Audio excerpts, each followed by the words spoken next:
comenzamos un pequeño tutorial para intentar responder a la pregunta que ha salido ahí en clase de cómo estudiar filosofía. Bueno, esta pregunta podría tener muchas respuestas. Vamos a dar una. Hay muchos métodos para estudiar, pero bueno, voy a explicar uno que quizá pueda ser de utilidad. Bien. En primer lugar, a la hora de estudiar filosofía, lo primero que hay que tener es una actitud activa en clase, es decir, tengo que coger apuntes, tengo que estar atento, tengo que tener una actitud de preguntar aquello que no entiendo, etcétera, etcétera, ¿no?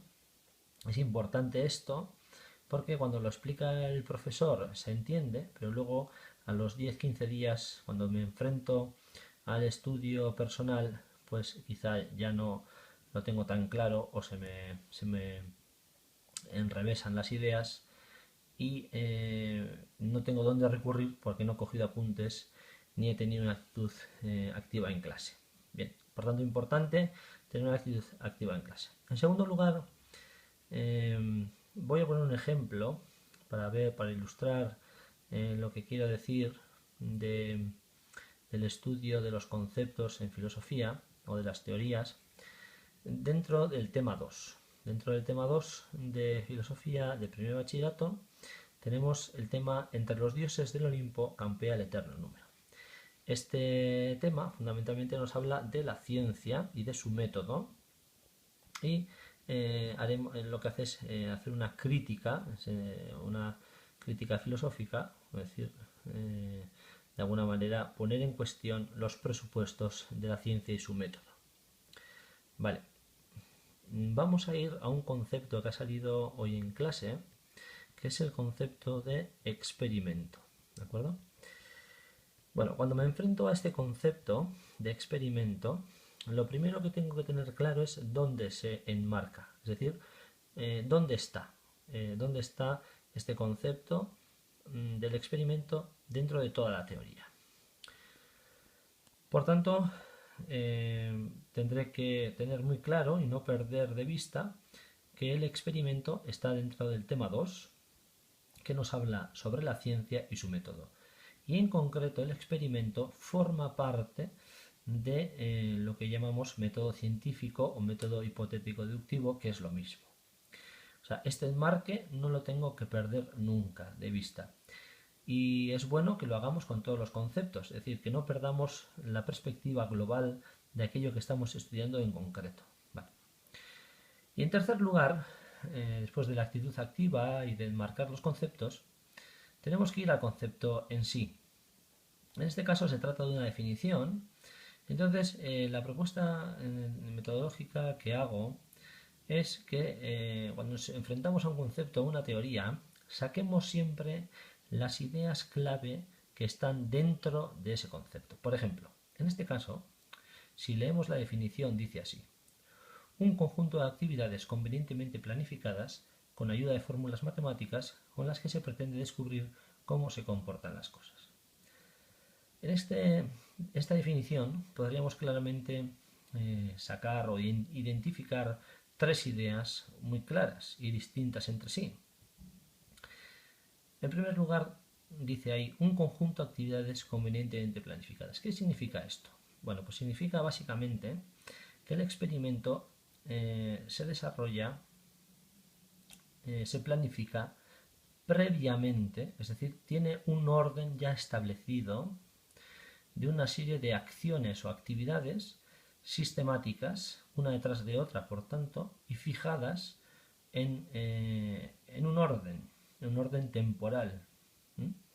Esto es lo que significa conjunto de actividades convenientemente planificadas, es decir, no se hace al azar, ni se hace de una manera alocada, sino está premeditado, está muy pensado anteriormente lo que se va a hacer, ¿vale? Por tanto, conjunto de actividades convenientemente planificadas. En segundo lugar, tengo la idea de que con ayuda de fórmulas matemáticas. ¿Qué significa esto? Pues básicamente significa que el experimento va a utilizar el lenguaje de la matemática para expresarse. Esto es muy importante porque hay muchos lenguajes. Podría utilizar, por ejemplo, el lenguaje de la música o del himno, o el lenguaje de la poesía. Ciertamente, si por ejemplo lo que quisiera expresar fuera una emoción o un sentimiento, pues la poesía o la música pues serían vehículos o lenguajes muy acertados y muy adecuados. Pero en el caso del experimento, no, porque el experimento requiere exactitud y precisión, dos cualidades que la matemática le ofrece. Y por tanto, el experimento siempre va a utilizar fórmulas matemáticas, es decir, el lenguaje de la matemática como vehículo de expresión. Y en tercer lugar, tengo que, dice ahí, con las que, de tercera idea clave, quiero decir, con las que se pretende descubrir cómo se comportan las cosas. Bueno, ¿cuál es el objetivo del experimento? Pues descubrir cómo se comportan las cosas. Esto se contrapone a qué son las cosas. El experimento no le interesa saber qué son las cosas, sino cómo se comportan.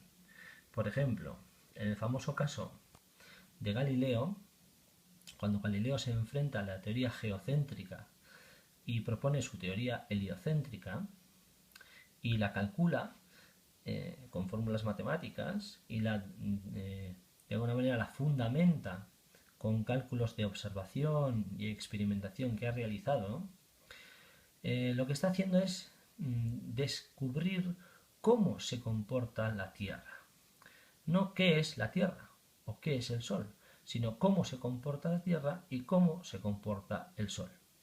Por tanto, el objetivo del experimento no es decirnos qué son las cosas, sino cómo se comportan, que es otra cosa bien distinta. Así podríamos decir que el objetivo de la ciencia no es decirnos qué son las cosas, sino cómo se comportan. Bueno, yo creo que puede haber más maneras de poder estudiar, haciendo mapas mentales o haciendo estructuras que nos ayuden, o síntesis estructurales que nos ayuden a estudiar filosofía, pero creo que esta manera nos puede ayudar también a comprender, a comprender los conceptos.